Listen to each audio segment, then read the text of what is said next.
Lydia, thanks for joining. Thank you, Dan. I'm very happy to be here. The last time we spoke, I think, was maybe around COVID. You were in the mushroom show and the cactus show, right? Upstate. Absolutely. Yes. And then in the And and Sardine the one in too. Sardine, the mushroom show in Sardine. And then we did a Yeah. show, I curated that show with you and Ala Deegan and Yeah. Robin. Robin Kang. And I think was Amy in that too? Amy Amy Brennan? Brenner, she was. Yeah. That Yeah, was that was awesome. oh, I loved that show. Thank you. It was Yeah, I awesome. love, Yeah. thank you for doing it. It was such Oh, a great absolutely. experience to do that. I loved to be placed in that context. Like I love, yeah, it was great. Love those art. The whole thing really worked out nicely, and I really enjoyed your work. And I wonder, so at the time, maybe you could describe for people what you were making. Oh, sure. It's interesting. I mean, my work has changed a lot, but at the time I was doing a lot of 4 by 5 color film, like in camera, multiple exposure, thinking about psychedelic experience and alternate realities. And I was using, I think that work in particular, it was like 2017, and I was using Timothy Leary. Richard Albert Ram Dass and Ralph Metzner's guide, The Psychedelic Experience, to like they just have these incredible visual descriptions in it. So I was using that and then like working in camera, building multiple exposures and making some psychedelic art. That sort of segued into your making video work through the Yeah, years.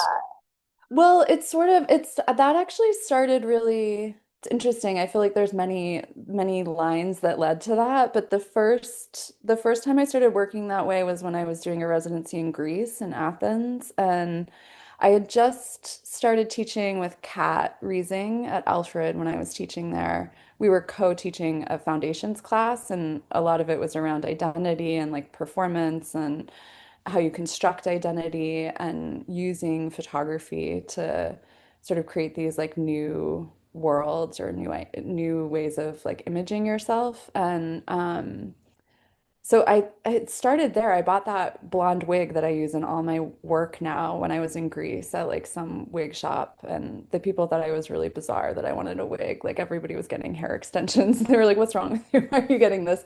But I was looking at the Eleusinian Mysteries. I don't know if you know. It's like it was, yeah, it was a cult or like a not a cult, but a practice of like drinking this ergot, I think, that then Albert From a Hoffman. mushroom, right? It's from barley, I Huh. think. And it was But was it kind like, of a mold?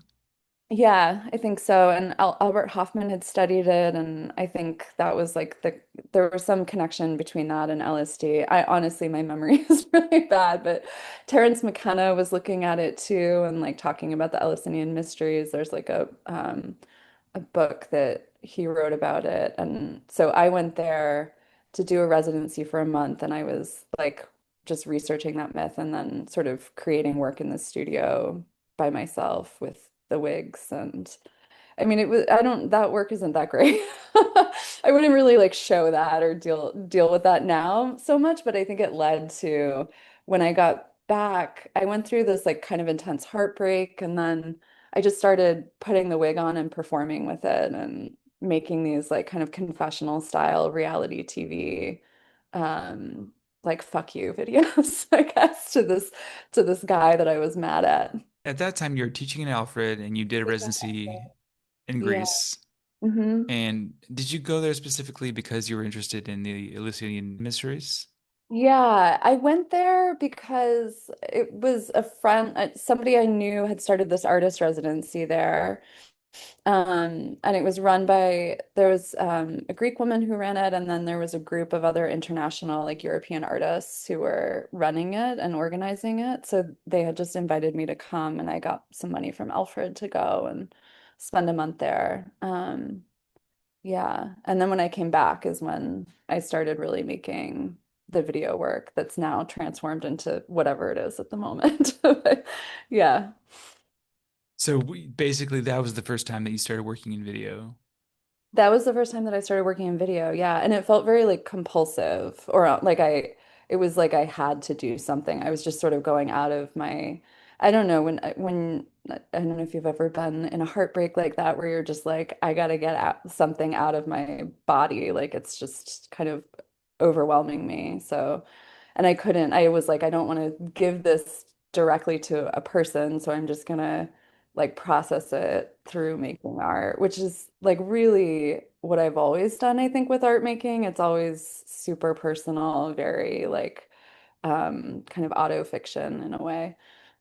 So it was a way to express this intense emotional state that you Exactly. were in Yeah. at the time. And then that sort Yeah, of led to other projects involving video and involving, would you say there was also like kind of a confessional element to those as well?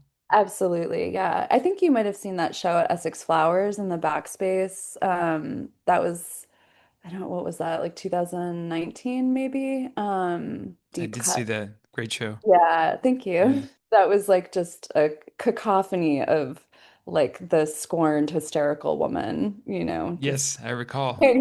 taking over the space with lots of emotion and crying and like, yeah, that was the Yeah. first time I really, really went into it. And now it's sort of transformed into like now there's more narrative elements. Like I just finished a video over this in the summer. I was at a residency at Lighthouse Works.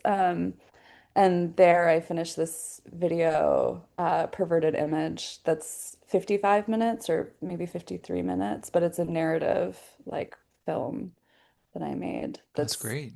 Yeah. yeah, Oh, that all, still incorporates that. Like it still has a lot of personal narrative in it too. But are you still incorporating psychedelic elements from previous bodies of work that you were interested in before? yeah, it's interesting. I feel like it's all starting to blend together in a way because it definitely felt like there was a kind of hard stop to that work for a while.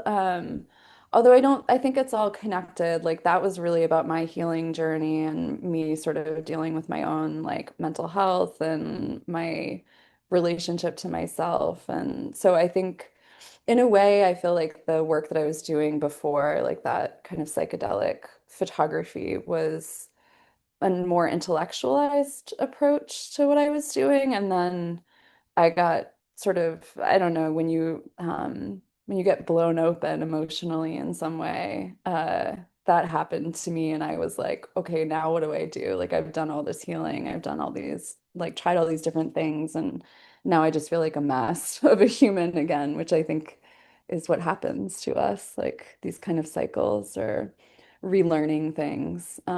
So now I feel like, yeah, I'm making photographs again. I just made a book last year that's photographs and video stills and writing. And the photographs are all multiple exposure, and there's definitely like a kind of psychedelic element that's also horror and like using my body in them. Cool. Where can Yeah. people find the book? I have it. You can DM me or reach out. Cool. I only have a few copies left. I made 150. I made 50 copies. So it's like an art, like a small artist edition. Yeah, I just Yeah. self-published it. It Yeah. was something Cool. that I've been thinking of making for a while because I also have this like kind of memoir style text that deals with my relationship to like mental health, my family, my sexuality, my gender, dating, sex, all of that stuff. Wow. So speaking of mental health, I think the last time I saw you, you said you were leaving Alfred Uh-huh. and you were going, and you did, I did. Mic and drop. you drum mic drop. Exactly. Yeah, Such a goodbye. nice moment. Yeah. See ya. So you were sort of frustrated with the politics of teaching at the time, and you were starting to go to, I think you were going back to school for social work. Yeah. So I resigned from Alfred in I don't even know when 2021, 2020, 2021, I think. Yeah, and it's funny to hear you say like the politics of education or academia now because it's like such a wreck at the moment. I feel like I got out at a good moment, at least for myself and into the right field for me. But yeah, so I went back to school for a master's in social work at SUNY Brockport, but it was based in Rochester. I was in Rochester, New York. So you were still upstate for a while. Yeah, I stayed upstate for a while. Like I left Alfred, I moved to Rochester. I was in school there for a couple of years, and then I moved back a year and a half ago to That's start. great. I'm at a clinic now here in a training. Do you have your own practice? Well, I'm working through a clinic, so it's sort of I'm in training still. I'm under supervision because there's all this licensing stuff. So I'll be under supervision for another year and a half in theory, and then I'll apply for my clinical license and I can be on my own. That's But great. I mean, I'm working individually with I have like 19 people now, and Wow, that's great. That's so good. And yeah, it's such a good thing. How do you feel? I love it. I mean, it's been a real ride. Mhm. It was such a change, but I think I loved school. I had great mentors, and I did an internship my second year at the University of Rochester Counseling Center, which was like trial by fire, really intense experience, but also amazing, like such incredible people that I was working with and learning from. And it was really nice to work with students, like to be with 18 to mostly 18 to 22-year olds. Like there were some students who were older, but it was nice to be in that environment, but also be like, now I'm supporting your mental health. I'm not like, trying to teach you about art and photography as your mental health is disintegrating before my eyes. Like it was a different experience for sure. Was it helpful though to have your experience in teaching art and teaching at the college level Yeah, for your practice? absolutely. For your social work, I should say. Absolutely. Yeah. I think actually, I mean, I don't think I could have gone into this field earlier. I think all of the work that I've done on myself, all of the, teaching experience that I had, and also just studio practice, I feel like that comes in a lot to the work that I'm doing in an interesting way. Like having to really just be to trust myself, to be able to say things or try things and see how they land and like yeah, handle like conflict and it's been an interesting experience. Like I think there's a way that this work supports my work in the studio much more than teaching did. How so? I think because I feel like there's a real, I mean, I think you know this. I have a meditation practice. I like go on silent retreats. I try and meditate regularly, and I think that's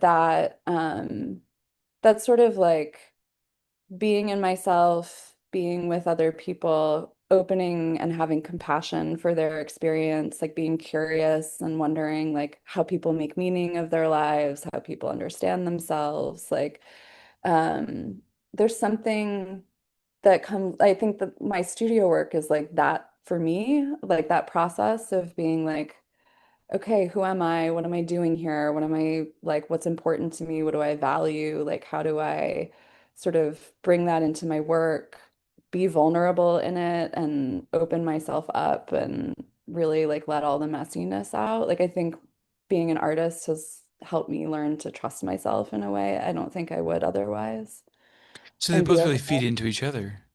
Yeah, for sure. And then right now I'm in training, so I'm at the Green Clinic in Fort Greene, and their focus is on analytic psychotherapy. So we're like I'm in didactics every week, reading papers by different analysts and talking about different theories and ideas and like helping people and supporting them. But I feel like that stuff comes into my work so much. I mean, my work at this point is a lot about like my relationship with myself, my relationship with my family, with like pathology and this idea of like what's right, what's wrong, who's good, who's bad, who's well, who's unwell. Um, So yeah. so just yeah, some light questions. Yeah, it's just Very light no big deal light on your stuff. Not a not Friday not morning. yeah. So it sounds like it's like a search for meaning in both areas, both in your studio practice and in your clinical practice. Yeah, absolutely.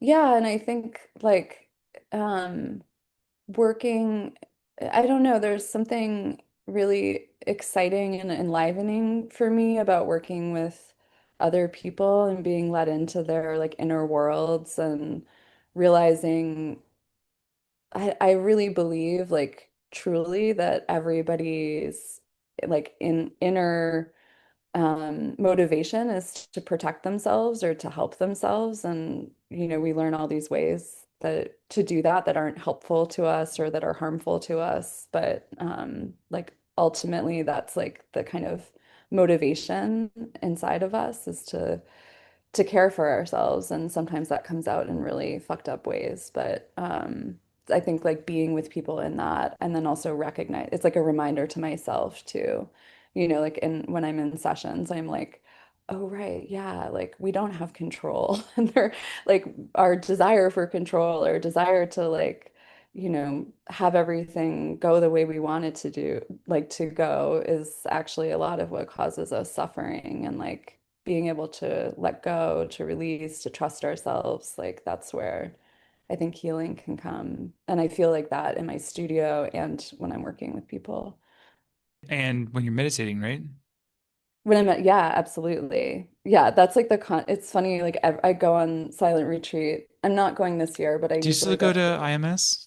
Yeah, I love Yeah. Ian. Yeah, Have nice. have you been there? I've been wanting to go. I do go on retreats normally. For people that don't know, IMS is the Insight Meditation Center in Barre, Massachusetts, right? Yeah, exactly. That was started by Jet Kornfield, Sharon Salzberg, Joseph Yeah, Goldstein, right? In the, exactly. I want to say in the 70s, is that I correct? think in the 70s. Yeah, Yeah, I'm not so familiar with all of the history, but my therapist actually is the first person who recommended IMS to me, and I'm nice. like, I love it so much. I think I've been on 5 retreats there, maybe. Wow, nice, Yeah, nice. Who it's such a teaches? special place.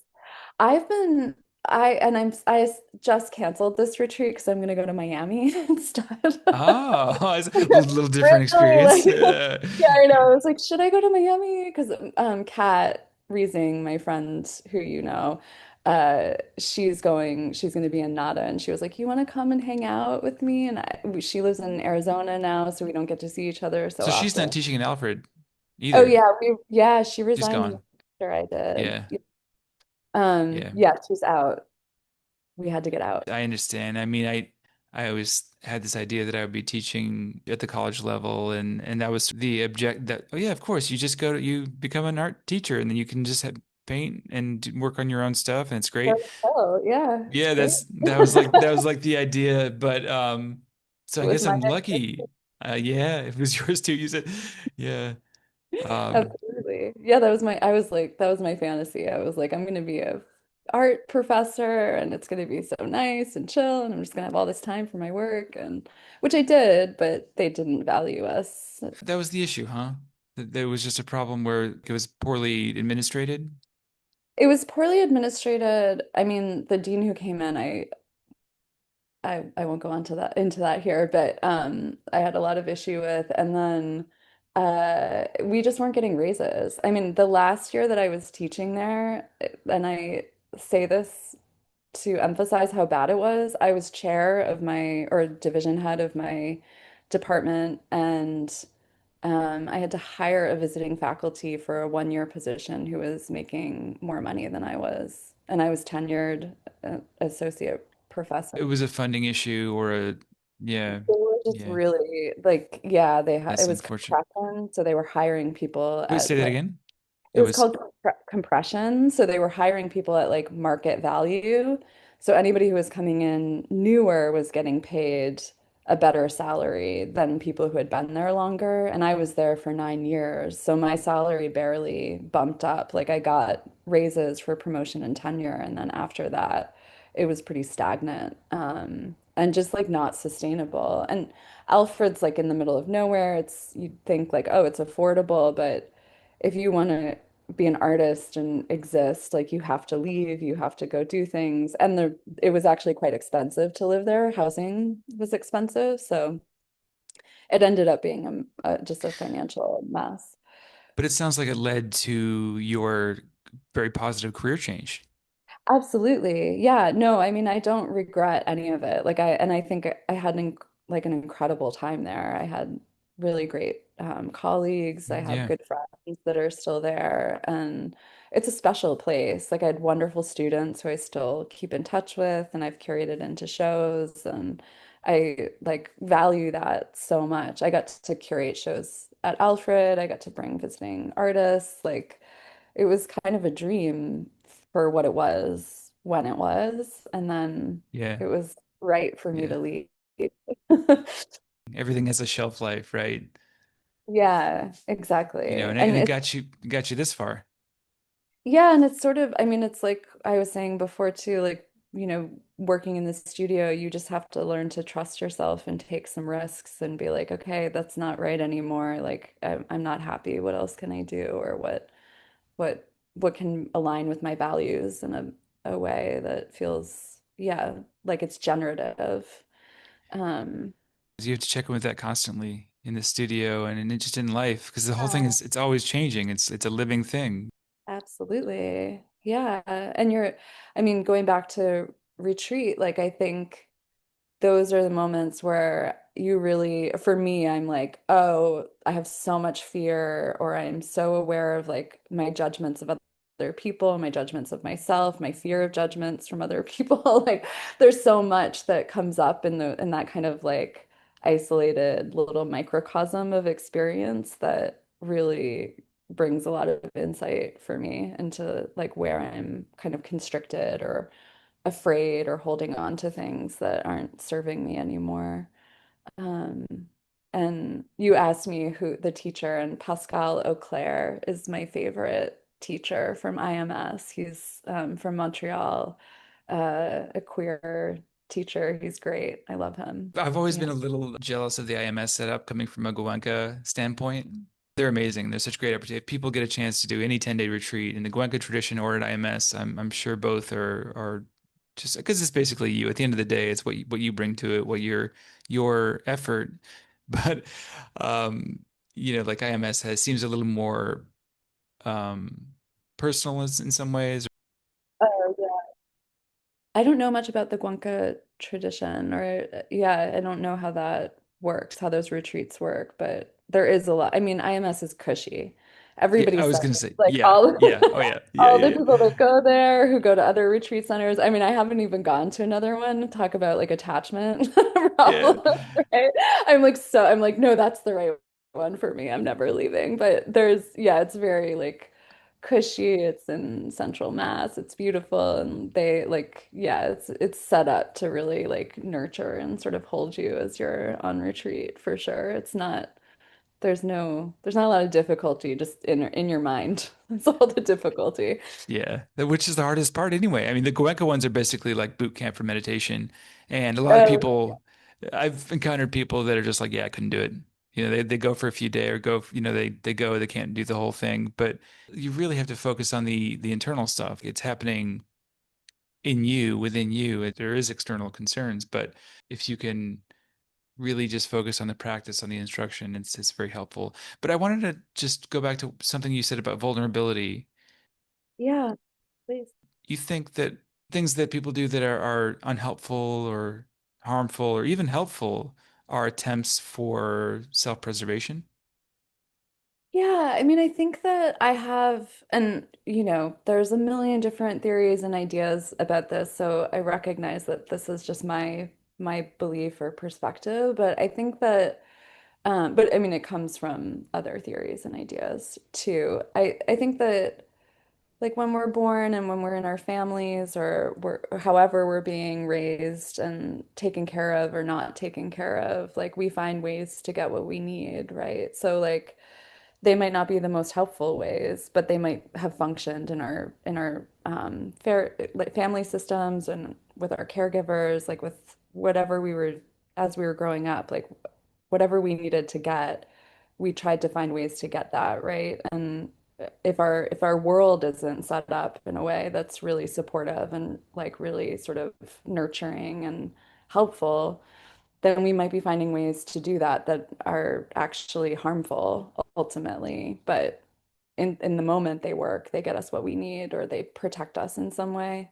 And then I think as we get older and older, we start realizing, I mean, I think a lot of people as adults come to therapy being like, this isn't working for me anymore. I've been doing this my whole life. I've been like, and now I'm realizing it's actually kind of messing me up, or it's like hurting my other relationships, or it's keeping me from being open or vulnerable because it's like a scary, fucked up world out there. Like there's a lot of reason to like want to protect yourself, but um yeah, and that's necessary. Like I don't think anybody that should be like ripped away from anyone. And like I think but like starting to think about, okay, what is like I had all these beliefs when I was younger that if I didn't think I was the worst, if I didn't think that I was, fucking it up all the time and doing a terrible job, that I wasn't going to try and that I wasn't going to keep, pushing myself and trying to learn and grow. I had this like really ingrained belief. And I think a lot of people have this, especially in our culture, of like, I need to believe I'm bad so that I can try and be good in some way. Um, and it took me a long time to sort of undo that and be like, oh, actually, that's not like I can have a caring relationship with myself. I can love myself. I can believe that I'm okay. It doesn't mean I'm always going to do good or that I'm always going to like act in a way that I feel good about or that I'm, not causing harm because that's inevitable. Like causing harm is inevitable, but like there's a way now that I'm much softer on myself with that. But it took a lot for me to let that go. And I really thought, especially with art, like and career stuff, I was like, I have to think I'm terrible if I'm in order to try and like succeed. I think artists have that in particular. Like I work with artists too, and I can see that in them, and I feel it for myself still at times, that pull of like, I need to look at what other people are doing. I need to be paying attention. I need to like, try and do better. What's wrong with me? Like this kind of, yeah, kind of cycle. You see yourself in competition with other people, and but the thing is it's not, there's no, or with yourself, or you should be better, but it's not a competitive sport, it's art. No, but it's kind of set up that It is way. though. It's the I think it's Yeah, the culture. especially in New York. It's the culture, right? Yeah, it's the culture. Yeah. I gotta be the best. It's like, what do you mean the best? You're the only one doing that kind of art. How, you can't. Yeah. Have you read Rick Rubin's Creative Act? No, Each page is like a paragraph of basically thoughts about making art, and it's like the Tao of creativity is sort of how it's structured. But he talks about being a bad, you can't really be a bad artist in the same way you can't be a bad monk. You're an artist or you're not. You're a monk or you're right, not. exactly. Totally. No, I fully agree with that, but like No, I we're know. not taught Yeah. that. Yeah, Especially if you the went to like reality art is, yeah. education Yeah. or like what if you got a BFA or MFA somewhere, like you definitely didn't learn that. And I remember there was a time I like cite this moment often when my advisor from grad school, from my MFA program, Jeff Whetstone, who I Where did you love, go? I went to UNC Chapel Hill. Um, he's teaching at Princeton now, but he was at UNC then. And I remember sitting eating a burrito after a studio visit with him, and he was like, "You're never gonna be satisfied. You think that like, getting this show or doing this thing is gonna bring you satisfaction. You're never gonna be satisfied." And I remember just being like, oh, he's right. Like this is a problem.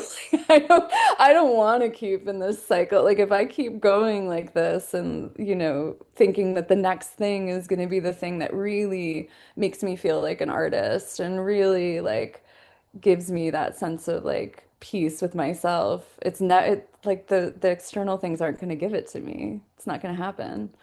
But it's hard not to buy into that. I mean, it's so capitalist, right? You're a part of the culture, so you're going to absorb that energy one way or the other, but just being aware of it is helpful and just taking a step back and be like, oh, okay, it doesn't really matter. And I remember, so I encountered this interview with Richard Linklater on, I think it was on the podcast, The Interview. Do you know? I think maybe it's a New York Oh, Times interview. I've heard of it, but I don't listen to a lot of podcasts. Ah, indeed. Mostly you're not missing out on much, Except for unless more light, of course. yes, more like you. Yes, Obviously. exactly. The one that you should listen to is this one, of course. But he was saying that in his 20s, if he was on a boat and it was sinking and he could save his best friend with the negatives, he'd save the negatives. Oh yeah. Yeah, and that's how you would, right? Yeah, In grad school, yeah. in undergrad I went to Mass Art in Boston and I had Nick Nixon as one of my professors, which in photo land you would know him if you don't know him, but he's like he was notorious for he got Me Too'd for sure. Terrible, terrible guy. Anyway, he at one point was in class talking about how like if your kid gets hurt, because he photographed his family and he was part of that kind of tradition of photography, but he's like, if your kid gets hurt or gets a cut, you take the picture first, then you help the kid. I mean, it was so Oh, and I remember oh, thinking like, oh, we're just supposed to be putting this before everything else. Like yeah. art has to come before everything else. And if it doesn't, then I'm not a real artist. And like if I have any sense of like, oh, I want to be happy or I want to like a peaceful life or I want to have some like, I don't know, if I want to take care of myself, it's not the right impulse. You got to That's for sacrifice. losers, right? Like Yeah, I exactly. I think that at some point maybe it was kind of necessary at some point to think like that, so then you could, have a different perspective later, or it seems like a useful thing to let go of. Yeah, it's so to me it's like so not to be a hater, but like so cis white male at like rational Western, like this very like yeah, I don't know. Like it's so like striving and needing to be the best and like power. There's something associated with it that now I'm just like, ooh, I can't. Like I hate that. Like this kind of the myth of the like, kind of mentally The ill macho, artist yeah. who's like all fucked up and treats everybody terribly, but is like he's a god in the art world. Like it's so gross to me. I like to think that it's not really, I mean, I'm sure it is in some ways, it's still kind of celebrated, but I think it's a lot less cool, like For sure. Yeah, yeah, definitely. thinking about it, I went to a talk with it was a really beautiful show. I think it's still up at, do you know Art Cake down in No. Sunset Park? Cordy Ryman's space. He has this exhibition space called Art Cake. Oh, cool. And right now there's good shows there. So right now the Brooklyn Rail put on this show of Al Held, Elizabeth Murray, Frank Hmm. Stella, and Judy Pfaff. It's a great show. Really, really good. I went to a panel discussion and they were talking about the sort of context in which the show came up, talking about their work and how Judy was talking about it. She was there on the panel. All the rest of the artists are deceased now, but she was talking about her sort of relationship with Al Held and how he was and how opinionated he was and he hated this and he hated that and then this was the only good thing. And nobody operates like that anymore. For one thing, there's not really an objective. It'd be silly to try and establish some sort of like, oh, this is the best stuff. It's like, what do you mean? Like God. yeah, Yeah. yeah, but I to mean, have the, people do, but they're our president. they do, but it's like completely absurd. And I think if you can have a little bit of awareness of a greater like context of things in general, it's really hard. You're not going to be able to completely see outside of, you're not going to have an objective view of everything because there's so many moving parts and it's all based on context. But if you stretch your mind a little bit, you can see that it's a lot less solid than you think. Your opinions are just opinions.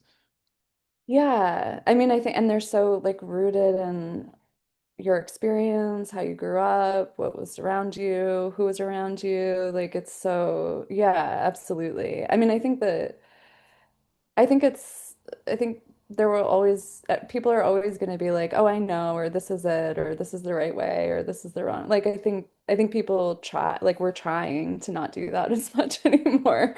But it's definitely hard when you're kind of stuck in a world and a system that also is like, this is right, this is wrong, you're good, you're bad. Like, it's hard to break free from that. But I like your optimism about it. I I'd do feel like to embrace optimistic. some of that. Yeah. Yeah, I feel like I've seen a lot of change, a lot of positive changes just in terms of, I mean, it's not linear necessarily, I think. There's Mhm. always going to be reactivity, and you go one way and then it goes too far that way and then it goes the other way and it seems to be, but on the whole, it seems to be like we're getting to be more aware, just in the way that sort of the next generation coming up, for the most part, much less than I think than our generation. There's less drug abuse and drinking and maybe a little more just awareness of things that you might take for granted. I've got a young studio mate who's in his late 20s, early 30s. We have these conversations, and it makes me feel like an old person because his partner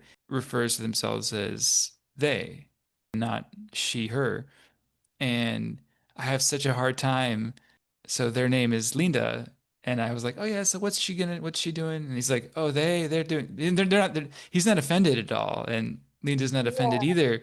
But I'm like, God, am I like an old person? Get with the times. You know what I mean? And it's I really, it comes down to intention though. think it depends on the person too, because for some people that is really important, you know?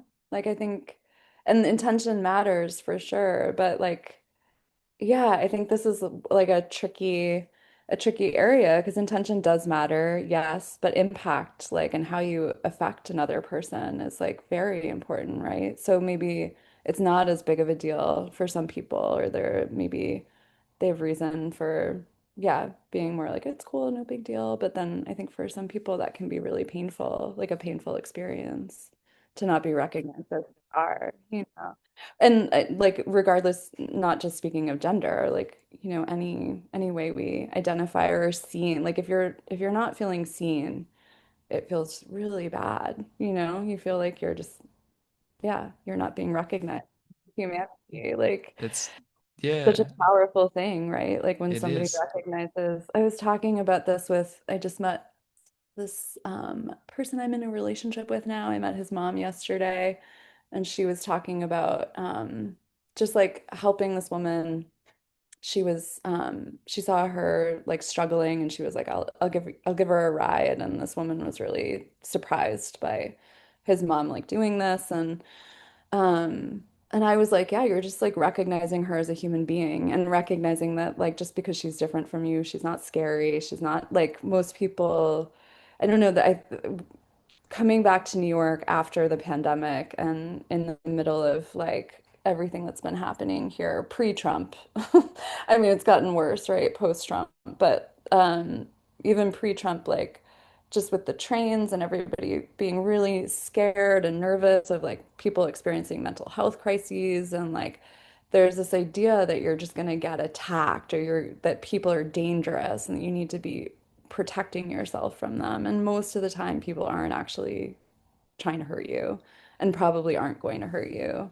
But it's because it's different, we become afraid and then we react in different ways that can be really harmful and hurtful to people. Absolutely. And that shapes your experience then. If you see things through that lens, then people act differently. I mean, and conscious, Absolutely. doesn't it? Yeah. Yeah. And consciousness is so permeable, which I feel like I say that so much that people are just going to turn the podcast off the next time I say it because but it's true. It's not rocket science. It's not mystical. It's just basic energy. Like if you are nice to somebody, the chances of them being nice to you are much greater than if you're not nice. We're so Right. connected in that way. Well, and what gets complicated about it all is that one person's idea of what nice is not what somebody else's idea of what nice is, you know? So But you I like mean, have all this. but I think we all kind of want the same, I don't right? know. Do we? This is where, I mean, this is what I'm interested in with therapy, with my work. Like, I don't know if we do. I think that people have such different experiences that like, yeah, what might seem kind or like, you know, I'm not saying like not to try. I think there's value in like trying and also just like, you know, being receptive and responsive too, being like, oh, that wasn't like my good morning is intrusive to you. Okay, like maybe I don't need to like smile so hard and like try and make you like me, you know? Like maybe it's okay that you don't like me and that's nice to you as if I leave you alone. Like That's a good it's point. yeah. Yeah, that's a very good point. In fact, the other day my studio mate had his mom and her friend over and they invited me to hang out. And I was like, oh, yeah, maybe I'll come out in a bit. And so I came by and I was like, I'll bring some cookies over there. And I gave him these cookies, and which everybody loves the cookies that I make. But I get his mom's from Russia, and I get a sense that her tastes are different. And so she Yeah. just thought the cookies were weird, and maybe me giving her the cookie was sort of a weird imposition, like she had to eat this cookie she didn't want to eat, you Yeah, know? yeah, totally.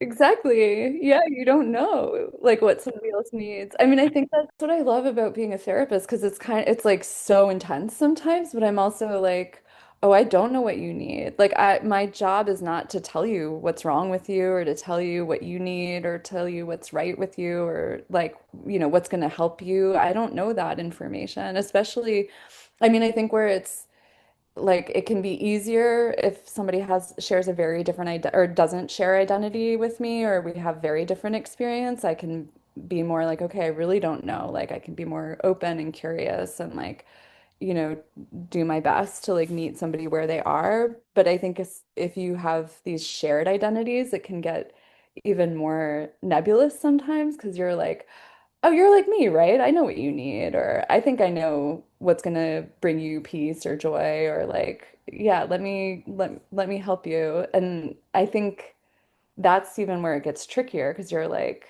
oh, I'm making so many assumptions about your experience just because, we're both white or we're both like female identifying or like whatever.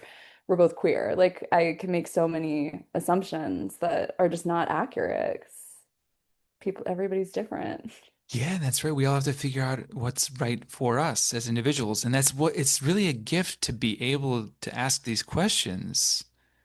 What a privilege. I think never before in the history of humanity have we been so simultaneously privileged and faced with, I guess, the other side of the coin is the difficulty. It was Kierkegaard that said, anxiety is the dizziness of freedom. Hmm. Can be very destabilizing where we don't really know what to do, what like with our Hmm. lives. So what, you can do anything pretty much. You have so many options, especially as an artist, there's so many things that have to be in place for that to be possible. Yeah. Yeah. I know it's interesting like like how you get that choice or too, because it's not easy for people to choose sometimes or people don't have options or feel like they have options too. But yeah. Yeah, I was thinking about like this what we're talking about in relation to um my work and like the my artwork and then also my work as a therapist and like thinking about just how so much of our like structures, so much of our ways of thinking, so much of our literal thought, like Kierkegaard or Kant or whoever, like Freud, um, is really rooted in like one perspective or, a kind of like privileging a certain kind of knowledge and a certain way of thinking and a certain identity and how like how especially in the history of psychology that's been used to like institutionalize people and to say that people are unwell or use that as a way to pathologize like I like that we're in a moment where we're questioning those things and like really pushing against them and um yeah, I want to keep doing that. So how do you feel like these things have influenced your practice in the studio? Yeah, well, I think a lot about it. I mean, I have a lot of women in my family who have been diagnosed with mental illness of varying kinds, and I grew up sort of with this fear that I was just going to be crazy, like that was my inheritance, that I would like not make it through my life without like kind of losing touch with reality, which I guess I've purposely put myself in that place a lot of times to lose touch with reality, but and just like seeing how tormented and sort of how they were treated by the men in their lives, by the world that was around them, by institutions. Like, I think that's a lot of what I'm thinking about in my work, like how gendered bodies. I mean, I consider myself gender fluid. I was socialized as a woman. Like that's definitely an important part of that history for me is like how women in particular have been sort of pathologized in this way. But that's a lot of the work that I'm making now is like this kind of hysterical. woman who's out of touch with reality, where like emotions are just so like being vulnerable, being emotional is seen as something really scary and threatening in some way, and sort of playing with that. I mean, the videos I'm making, I look at a lot of horror and a lot of also erotica and like how sex and sexuality has also been implicated in this too and pathologized, but like sort of playing with those tropes and narratives. And then also, I watch a lot of reality TV, like Love Island and The Bachelor, specifically about love and like, how women are portrayed within those spaces, which is usually like I take a lot of quotes from them, and the women in those shows are like sort of purposely like people make them kind of get hysterical, right? Or like they increase the drama. They're like being produced all the time to like really emphasize like how out of control and out of touch like people are. And I always empathize with them. Like I watch those shows and I see myself in them. I think that was like the first when I started making those confessional videos, I was like, oh, I'm saying the same things that I would think somebody on like some dumb reality TV show would be saying, like he's gonna leave her, right? Like I know he said he loved me, like all these things that I'm like, oh, I am that woman, like I am that person now. I've become like this person that I always thought was a caricature, like a cliche or something that I didn't identify with. Like I am that person.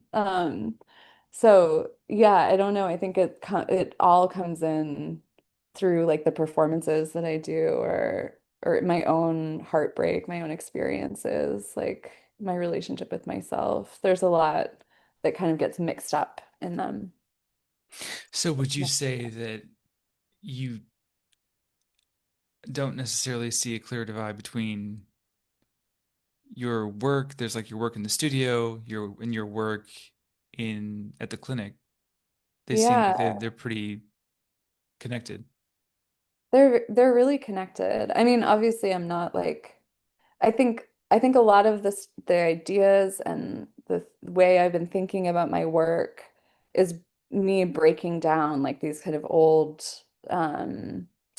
like this old scaffolding in my mind of like how things function and who I am, and I think yeah, my own relationship to my gender, my own relationship to my sexuality, like those are things that I now feel very like fluid and open and like not rigid about anymore in a way that is very freeing to me. And I think that's coming into the work that I'm doing. I think of it as like queering the work I'm doing in therapy too, like not sort of buying into these like old ways of thinking and being. Of course, I get stuck in them and they come up and it's aspirational. It's like a process, or a practice of undoing it. But yeah, absolutely. Sounds very helpful though in terms of your breaking down notions that you had or conceptions of well, what's possible for you as an artist as well. Totally. Yeah, absolutely. I feel so much less.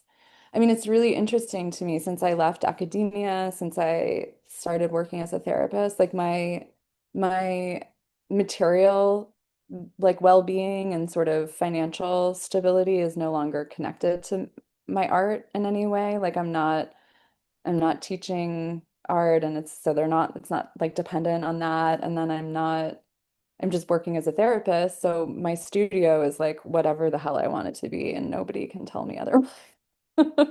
Yeah. And I don't show with a commercial gallery. Like I don't have, I'm really like, I think the blinders came off for me with that a long time ago of like what I wanted from showing and making work. Like I love artist run spaces. I love like people who are just doing weird shit and aren't like so concerned about the gallery system or the art market or any of that capitalist bullshit that we're part of. It's so difficult to see outside of that because we're so indoctrinated into that system.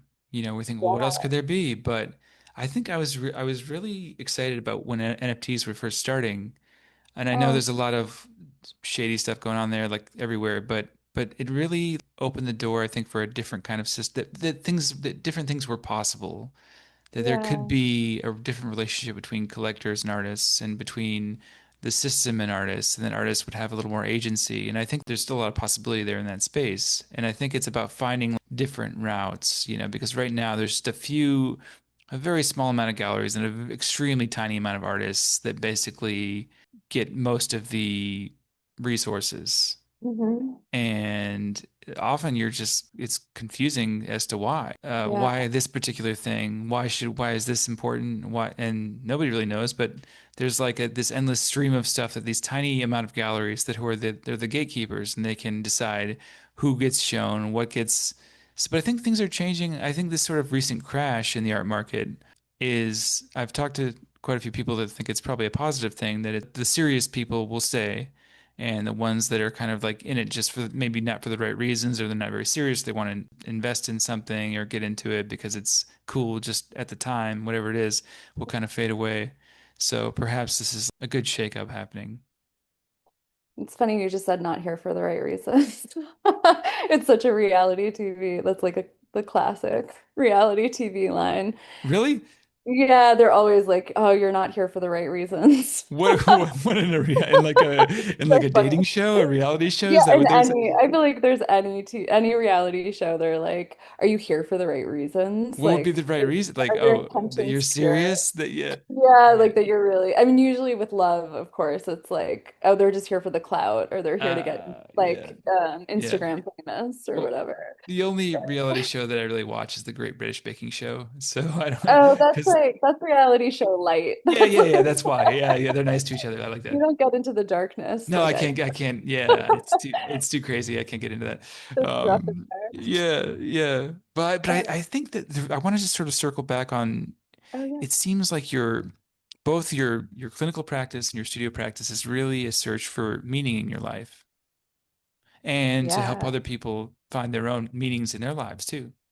It's absolutely. really a beautiful thing. When you told me you were getting into social work initially and getting out of academia, I thought that was a really brave thing because you had stability there, you were teaching, your tenure track position, and that's like a coveted thing. And you could have probably got a tenure track thing somewhere else because of all of your teaching experience. But to leave that and get into something like social work, which is clearly for the benefit of other people, is really a beautiful thing.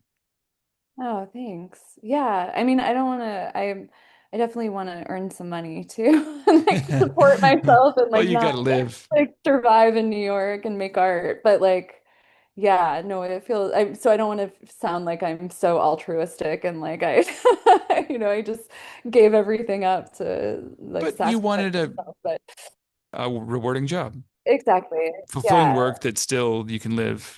And I believe that everybody should be paid for their labor or whatever it is that we're doing. But absolutely, yeah. Yeah, and it's given me like the clinic where I'm working, I don't know, I don't think I mentioned this to you, but I curated a show that's up at a space connected to them right now. It comes down at the end of next week, but it's at the Foundation for Community Psychoanalysis Oh, in cool. downtown Brooklyn. And it's like it's not the clinic itself, it's a nonprofit that's connected to the clinic and they do a lot of work with like there's like an analytic library there and then there's people who are fellows who are in training and like working in analysis. But I curated a show called The Monstrous Feminine that's in the space right now and I think it's an awesome show and Oh, I'm cool. excited Who's in the about that. show? There's a lot of people. Ayana Dozier is in the show, who makes incredible videos. Jordan Strafer, Sonia Nielsen. They all have video work. Sonia came from Berlin to install this like Polaroid series in it too. Coco Klockner, who is an incredible artist. She also has a show at Sculpture Center up right now, and she was at the Lighthouse Works residency with me. Tatiana Kronberg, you know Tatiana, right? Yeah. Um, I don't think I know her personally, but I know of her. I know her work. So how was that residency at Lighthouse Works? Oh, it was amazing. I mean, it was complicated. It was like it's a strange place. Like that island is the uber wealthy, it's like nine Fisher's tenths. Island, right? Yeah, Fisher's Yeah. Island. Nine tenths private. It's like absurd amounts of money there. So that is really bizarre. And I was there during July, so it was like, high season. There were a lot of interesting floral dresses happening, but Interesting. yeah, like very old money New England world. It was pretty intense. And we'll do the and instead of the but. The residency itself is incredible, and the people who run it are amazing. Like Nate, Eliza, Claude, they're like just incredible support, and the studios are incredible. The residents, I just had two Thanksgivings yesterday. One was with one of the residents I was with, and writer Ari Braverman. Um, Really amazing stuff. So good. Really good food. And that's off Yeah. the coast of Long Island, right? It is. Yeah. You take a ferry from New London to get there. It's 6 weeks. They pay you. They take care of you. So There's a cool. beach. Yeah. Very Made to go sweet. to the beach, hang out. Awesome. Yeah. Awesome. So why move back to New York? Oh. Well, Why move back to the no. city from upstate? Yeah. I was obsessed with New York when I lived here before, and it was heartbreaking to me to leave. Like I bought a house in Alfred and I was like, okay, I'm gonna do this. I'll be in Alfred full time. And it was just like it wasn't my vibe. Like I mean I love being in nature and in the country and like not in the city. My family's in Vermont, but I think I just missed like my community and it just feels alive here in a different way. Like everybody on top of each other and things being messy and confusing and like beautiful and strange. So I really missed it. And then so my thought was like, okay, I'm going to get this degree. I'll go back to New York. This is the way I can live in New York that's sustainable, that's not adjunct teaching or, commuting or something like that. And then, I mean, to get personal, I was in a relationship with somebody in Rochester. There's a theme in my life and my work. And we were together for 5 years and we were doing like long distance the last year and that was pretty intense. Like when I first moved back here, I was like, do I want to be back here? And maybe I want to just be in Rochester. Like this is a lot, but we broke up while I was at the residency and then now I feel really happy to be back here and like in my community. I just have so many good friends here, and there's so much art. The people in the arts. That's really what it's about. Yeah, I love like running into like seeing you at Yeah, Lauren and Nick's opening was really fun. Like, yeah, that doesn't happen otherwise, it's it's amazing. here. Yeah, it's Yeah. here. It's the best. And it really has a such an energy you can tap into. Such a beautiful Yeah. energy. There's so many like wonderful little parts of the art world, like so many different versions and communities and just like kind of coexisting and blending together. And especially at our age too, I feel like, I don't know, there's something about going out, I'll be like, oh, we're still here. Like we're still doing it. It's like kind of insane, kind of bizarre that we're still like out at these openings or going to see these shows, but it's great. Like I love it's gotten smaller and smaller. Now it's interesting having this diverse friend group age-wise. I have friends in their Oh, 70s and 80s that are artists that have been artists in New York for decades. And now I have friends that are 20s and 30s coming up. And really? it's Yeah. been so cool getting these different perspectives, basically doing the same thing in the same place. But to be honest, the art world is actually not that old. I talked to this guy, Tony Hmm. Mascatelli was on the Oh, podcast a couple yeah. of times ago. Yeah. Yeah, and he was coming up in like the 70s, and there was basically he was saying there's like one art world at that point, and you Right. kind of knew Yeah. everybody in the art world because it was so small. Now Hmm. we're just oversaturated. We're super saturated with art and with people, and there's like I think it's cool. Just the people you listed off that are in your show, I don't know any of them, and there's so this is a whole other art world that I'm unaware of. Yeah. There's like 100 other art worlds in the same way, these little microcosms, these little bubbles. It's so cool. I went to my Jeff Whetstone, who I was talking about earlier, who was my advisor in grad school, has a show up in his studio right now at the Brooklyn Army Terminal of some photographers, a couple who I know and whose work I really like, and then somebody new who I met. But when I went there, I was like, I wonder if I'll know anybody. And it was just like this really beautiful little photo like world, art world, like pocket, like it's people I've known for a long time running into, and not only photo people, but like just I don't know, it was sweet. I was like, oh yeah, like we're all out here doing different things. Like we're still going. We're still going strong. That's right. It's searching for meaning. Yeah, exactly. It's amazing, though. It really is such a privilege to know these people, to know you, and to have these conversations. I wouldn't trade it for anything. Cool. Yeah. I wouldn't either. It's the best. It's truly the best. So, what do you have looking forward? What's upcoming? What is upcoming? Right now, there's nothing. I'm just like, I have a new video I made at the residency. I just did a screening of that longer video. I'd like to do another screening in the city of that somewhere at some point.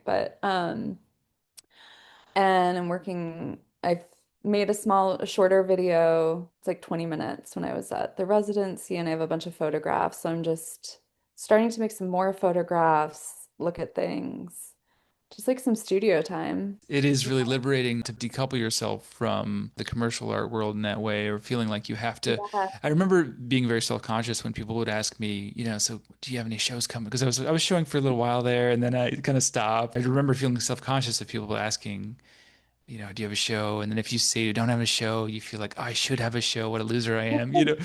It's so weird. I'm like, why are we asking this question still? Yeah, yeah. Are we still Stop. asking that question? Who cares? Show Yeah, whatever. It's more like, exactly. what's the quality? What's your quality? What's your life like? What's the Yeah, what are texture you of your into? what are you Like, interested in? Yeah, who cares what's about that? happening? I Yeah, see. Is that one of your paintings back there? there. Oh, yes. Yeah. That's an older painting. I've been doing a series of paintings. So right now I'm in Indiana visiting families. I'm staying at my brother's place. Right. Yeah. Been doing this series lately based on Northern Renaissance Annunciation paintings. Oh, So it's cool. different and more, there's more of a narrative, which I'm very fascinated with. I've been thinking of myself lately as a recovering modernist. Oh, interesting. And, What do you mean by well, that? Tell me more. a lot of the paintings that I was doing before, like the one you see behind me, Yeah. were geometric abstraction, and those have sort of incorporated into these new paintings in subtle ways. But so all the stuff I've Nice. been doing is sort of still folded into this new body of work, this new direction. But now I'm using these paintings as a kind of a reference to construct a kind of cultural narrative based around this scene, which do you know the story of the Annunciation from the Bible? I do, but you have to remind me because The angel Gabriel comes down yeah, and okay, that's announces what the I thought. birth of To Mary. Christ to Mary. Yes, Yes. exactly, Okay, exactly. absolutely. That's what I thought And it yeah, was. last spring I was at the Met looking at this Hans Memling Annunciation. And I was just like, what is going on here? It struck me pretty deep. And I'm like, I have to refer to this painting. So I did a sort of a geometric version of this painting Uh-huh. based on the Memling, and I'm using AI to kind of help compositionally. And I was using some older paintings to become like the source, a reference combined with the Hans Memling initial, and then it would make something, and then I would go in and do most of the work digitally, just manually, and figure out the composition there, like a drawing, and then paint Yeah. it. So I've been doing that. I did that with a few other ones. I'm working on a Van Eyck right now, and now it's actually expanding into sort of being its own thing because Hmm. I'm doing a triptych that only one of the panels has survived. It's the Annunciation, and the rest of it they don't know what it was. So I'm just sort of inventing what it Oh, might that's be like. cool. Yeah, but it's really fun. But the idea of the narrative, like this was a scene that everybody would have understood at various levels. We know what that is. It's the Annunciation, and they might have been very literal with it. But in my view, this is the moment where this is a representation of the changing of consciousness, the future transformation. Joseph Campbell talks about the virgin birth as being the change of Mhm. animal human to spiritual human. You see this recurring throughout history. And so to me, it's like really about this kind of transformation and what's happening here. And in the culture, the Annunciation, there's a lot of, I don't want to get too deep into this, but you could think about it in the context of aliens or AI or some other higher power that will help us or tell us what to do or show us the way or give us meaning. back to the search for meaning. We're really looking for meaning and purpose in our lives. And I just think this is such a beautiful example of that search. That sounds really, I want to see these. Were you were you raised Christian or Catholic or? I was raised Catholic, but I never was like a believer. I never got into it. Yeah. I'm very careful to approach them in a way that I couldn't use blatant Christian imagery. And also, the enunciations get transformed into these kind of aliens or interdimensional creatures, You entities in the can way that Christian and what's whatever. what's that? The Christians can handle They it. can no, and I mean, I want it to be open to Yeah, yeah. everybody, and I want Of it to be course. open to sure they can maybe a Christian would see it and get something different from it and relate to the maybe a Yeah, more literal idea. Hopefully, it's open enough that people can see that there's like some sort of communication. It's really about this communication happening. that makes sense. Yeah. I'm not going to shut anybody down and be like, no way, that's a dumb belief. I would never. And like I can't say with any certainty that anything's true or not true, but it's really the story that's the most fascinating thing. Right. And Yeah, you see this historically, we latch on to a story regardless of whether it's true or not. absolutely. We love Yeah. stories. I mean, that's what people do about themselves too. Yes. Yeah. Yeah. I was asking if you're just, I was raised Catholic and I like it comes up in my work constantly. I feel Yeah. like it's Yeah, you all can. throughout it, like I, all the time. Like there's no yeah. escaping it. I'm like, and I kind of love it too. Like I used to love icon paintings and yeah, they're just so like there's something really satisfying to me about like all the ritual and I mean I hated it, but we don't have to get into that now. I think we had a very similar relationship to our religious Okay. upbringing. Yeah. Yeah, there was so much like shame and guilt wrapped up into this thing, but I also similarly loved the imagery. But then the reality of it was much different. Yeah, I mean, it was so fucked up. Yeah. Yeah, absolutely. Yeah. But it was so like I love the incense and robes and altars and stained glass and spaces. Like I'm just yeah, that stuff Same, I could same. Yeah, yeah. exactly. They're actually there's a monastery in Chicago, a Catholic they're Catholic monks. I had one of the monks, I had the prior on the podcast, Oh, Prior cool. Peter. Yeah, these guys are I'll look for that. it's amazing. If you're in Chicago anytime and you can take in a mass, it's really, really worth doing it. They sing Gregorian chants Oh, for wow. mass. It's amazing.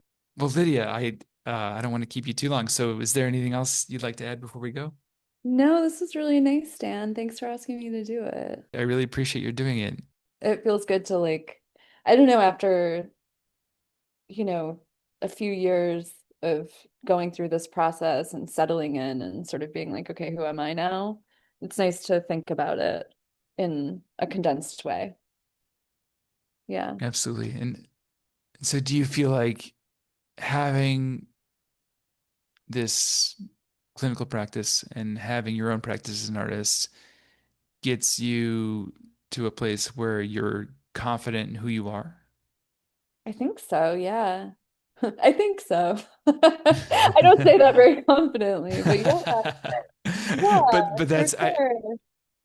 I think there really isn't like something that's stable to grab onto necessarily. So I think that's the interesting thing. That's what you sort of learn in meditation, that Yeah. there's not really a stable you, that's all subject to change. There's not an inner. Hmm. That's one thing that I want to. I need to have another monk. I had a monk on in the Theravadan tradition, which is coming from Yeah, the IMS track and for it. yeah, yeah. Yeah. How much of a stable like personality continues, in the Buddhist idea of your continual wanderings. How much of you is there, and what is the you that continues? Yeah, You it's know, interesting. Like, I wouldn't even think that personality would be a concept that I would don't be think it part is. of that. Like, I think Yeah. Oh, consciousness, right? Which, consciousness, like, is yeah. personality. Like, personality is like so much of the trapping. And nature and nurture and things that are worldly. Yeah, and things that we're like define ourselves with, or other people define us with. It's like categories in a way. It's conditioned. Yeah, exactly. Yeah. So I don't know. I would imagine that that doesn't like that's not a part of the idea of like, but I have no idea. Oh man, well it's been so great. Yeah, I know. I'm gonna be thinking about this all day. There's a lot to think about here. Yeah. Cool. Well, have fun. Have a good trip back too. Thanks, Lydia. Take Talk to you care. soon. All right, take care.